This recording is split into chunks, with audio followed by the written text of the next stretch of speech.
Hello everyone, this is Renu Rai. Welcome you once again in this session. Today we are going to talk about heterotrophic mode of nutrition. So children, what do we mean by heterotrophic nutrition? The organisms or the plants which cannot produce their own food. So, these are dependent on green plants or the other organisms for their food.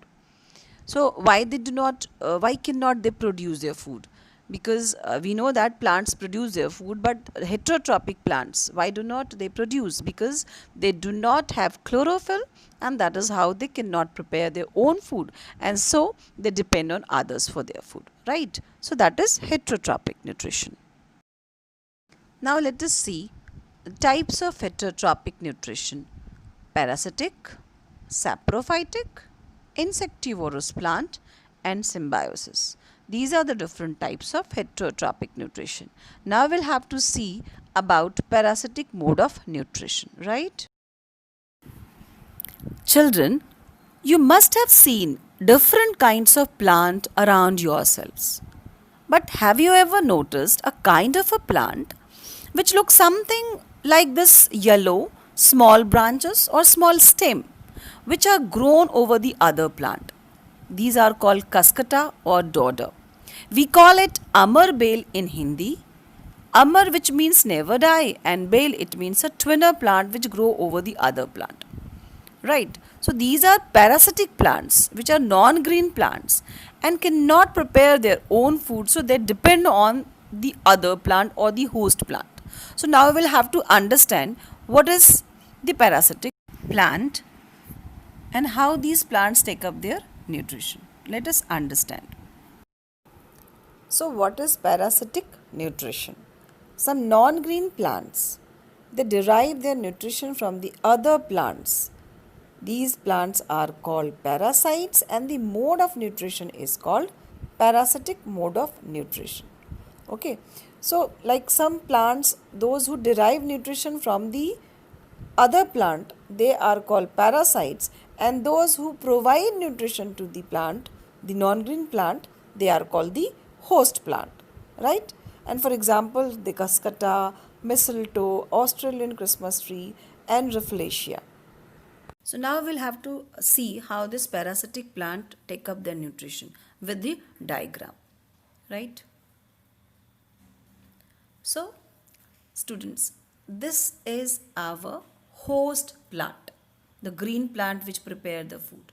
And over that host plant, this is a cylindrical yellowish color plant which is called parasite.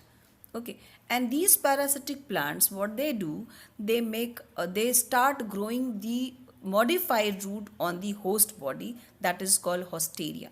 And this modified root or the hosteria, they brings or they take up the nutrition or water from the host body. So that is how they take up the nutrition from the host plant.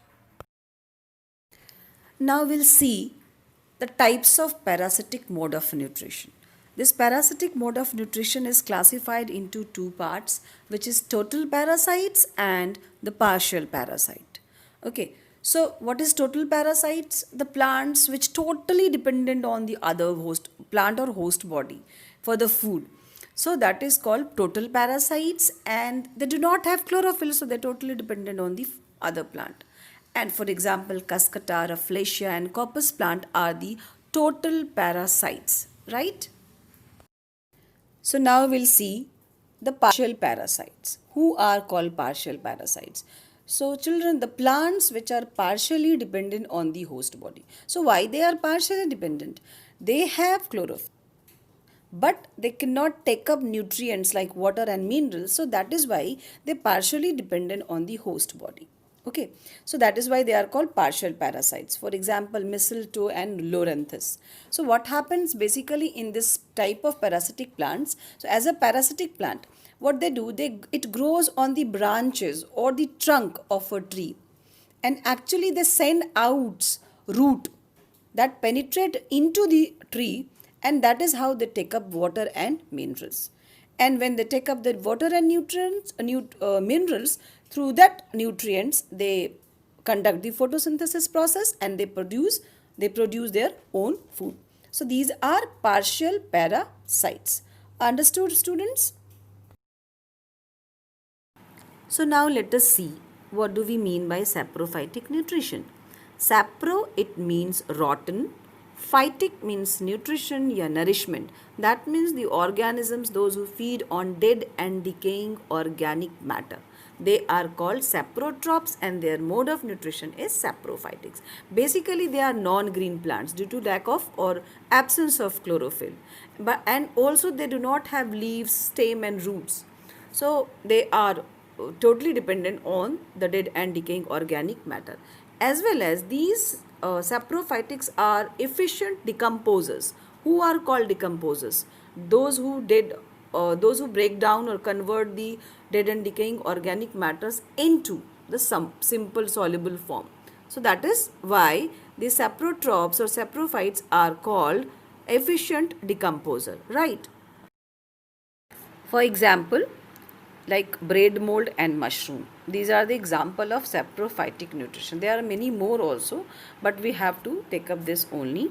Like this is a picture of your mushroom. This is how it looks like. Mushrooms are edible as well as these mushrooms are poisonous sometimes. The naturally grown mushrooms are not edible and the mushrooms which are cultivated, they are edible mushrooms. So always be aware, you have to choose the mushroom which are cultivated, that is only edible, right? Now this is the another picture. This is your bread mold, which, that is also known as rhizopus. That is exactly it looks like that rhizobium. If you look under the microscope, you will see under the microscope it looks like that. Okay, so this is bread mold, the another example of saprophytes, right? Now we'll have to understand how these saprophytes take up their nutrition, right?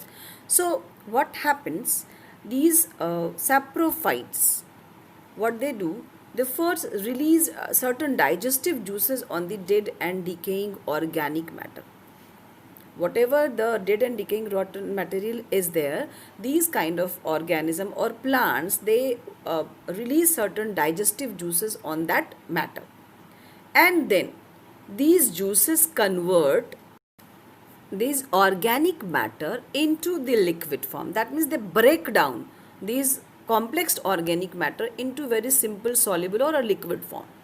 And after that, when it becomes liquid form, then these organisms, these plants or these saprophytes, they absorb this liquid and obtain their nutrition from it.